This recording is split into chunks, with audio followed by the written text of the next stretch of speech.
اي حد فينا بيحس بشويه دوخه ولا تعب بيجري يحلل CBC ومش بيبص غير على 3 حاجات بس: الهيموجلوبين والصفائح الدمويه وخلايا الدم البيضاء او الوايت بلاد سيلز. بس الحقيقه ان CBC ده كنز تشخيصي، كنز لتشخيص حالتك. في حاجات كتير مهمه مش بناخد بالنا منها، ولكن ممكن لو خدنا بالنا منها تنقذ حياتنا حرفيا. تعالوا نشوف ايه الكلام ده. انا دكتور آلاء، وهنا بعلمكم ازاي تحافظوا على صحتكم بأقل التكاليف. يلا بينا.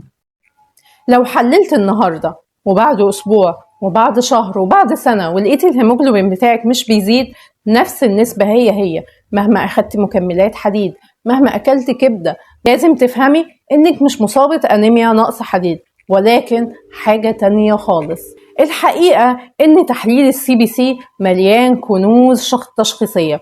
اولا غير الهيموجلوبين عندنا الRBCs دي اللي هو فيها عدد خلايا الدم الحمراء. عندنا كمان MCV، ده الفوليوم بتاع كرات الدم الحمراء او حجمها. عندنا RDW وعندنا حاجات كتير خالص، بس النهارده هنركز على MCV والRBCs. الRBCs والMCV ازاي دول أداة تشخيصية؟ عندنا حاجة اسمها مينزر اندكس. المينزر اندكس ده عبارة عن حاصل قسمة الMCV على الRBCs. الرقم لو طلع اكتر من 13 غير خالص لو طلع اقل من 13. لو طلع اكتر من 13 انت كده بنسبة كبيرة امام انيميا نقص حديد. طبعا احنا بنتكلم في حالة ان الهيموجلوبين قليل وانت تشخصت انيميا بس مش عارفة نوع الانيميا ايه. مش كل هيموجلوبين قليل نروح ناخد له مكملات حديد. انت ممكن تكوني بتسممي نفسك. في حالة معينة لو الهيموجلوبين قليل والمينزر اندكس ده طلع اقل من 13 زائد حاجات تاني هنقول عليها وخدتي مكملات حديد، انت ممكن يحصل لك تسمم حديد في الجسم، ممكن يحصل لك تضخم في الطحال لان الحديد انت مش محتاجاه فبيروح يتخزن في الطحال وفي الكبد، وكمان بيأثر على قلبك وعلى ضربات قلبك وهتوصلي لحالة خطيرة جدا. طيب ايه الكلام ده؟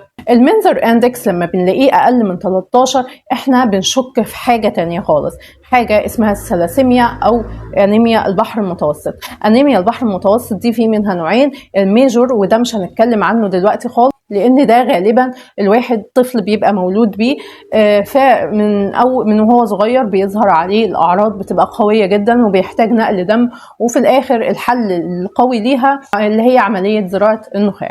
طيب ايه الماينور ده؟ الماينور ده معناه ان انت حامله لجين واحد من جينات الثلاسيميا. الجين ده بيعمل ايه بقى؟ نخاع العظام في حالة الماينور ثلاسيميا بينتج كرات دم حمراء بكميات كبيرة، يعني بتلاقي الRBCs غالبا لا إما طبيعي لا إما عالي. أما في حالة نقص الحديد بتلاقي الRBCs برضو قليل زي الهيموجلوبين. فأنت لو لقيتي الRBCs عالي أو طبيعي والهيموجلوبين قليل هنا تبتدي تشكي، لان انت جسمك كده بينتج فيه كرات دم حمراء كبيره، فالموضوع ده مش متناسق مع قله الهيموجلوبين.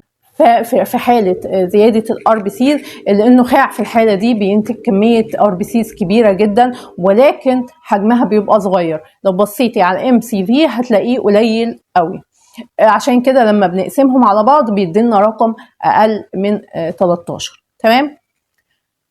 طيب هل لو احنا لقينا دول احنا كده اتأكدنا 100% ان هي ثلاسيميا؟ مش 100% بس هقولك بنسبة 90%. 90% ثلاسيميا. طيب هتقولي لي ايه حاجات تاني تشخيصية ممكن اتأكد ان انا عندي ثلاسيميا؟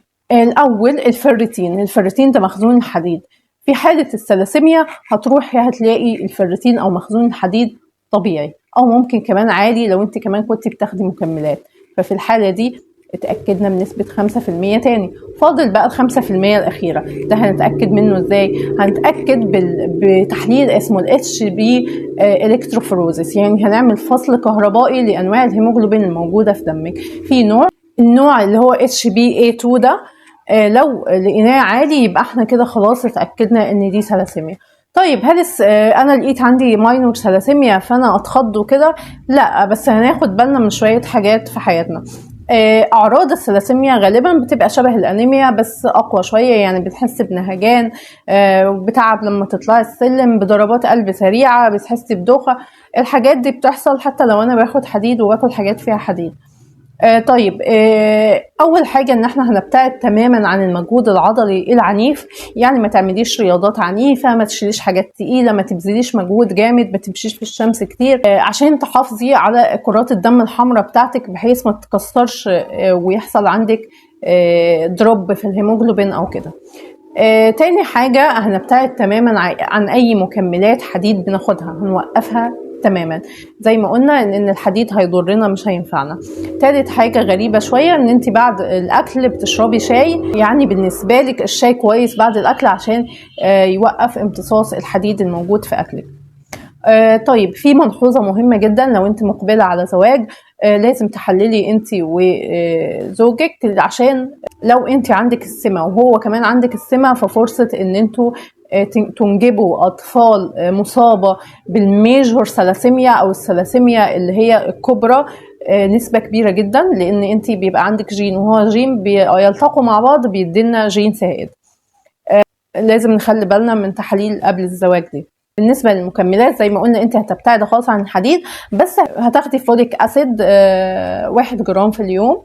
عشان طيب الفوليك اسيد ده هيعمل ايه؟ الفوليك اسيد هيقوي او هيزود من جوده خلايا الدم الحمراء اللي هي بتتكسر بسرعه دي، فهيخليها تعمل بكفاءه اكتر. ما تتخضوش لو لقيتوا الثلاسيميا، انتوا فهموا طبيعه هو ما يعتبرش مرض، هي تعتبر سمه. يعني هي اسمها ثلاسيميا تريت، تعتبر سمة، فانتوا التعايش معاها سهل. هو هنبتعد عن المجهود، مش هناخد مكملات حديد، هناخد فوليك اسيد وهنبقى كويسين ومش هنحس بأي حاجة. التشخيص الدقيق يعتبر 90% مهم عشان تتعالجوا صح من المرض اللي عندكم. الحلقة الجاية إن شاء الله هنشرح بالتفصيل أنيميا البحر المتوسط وأنواعها، لأن كمان الثلاسيميا تريت في منها أنواع. دمتم أصحاء، ولو في أي حالة مرضية أو أي حاجة عايزين نتكلم عنها اكتبوا لي في الكومنتس، ونتقابل على خير إن شاء الله. سلام.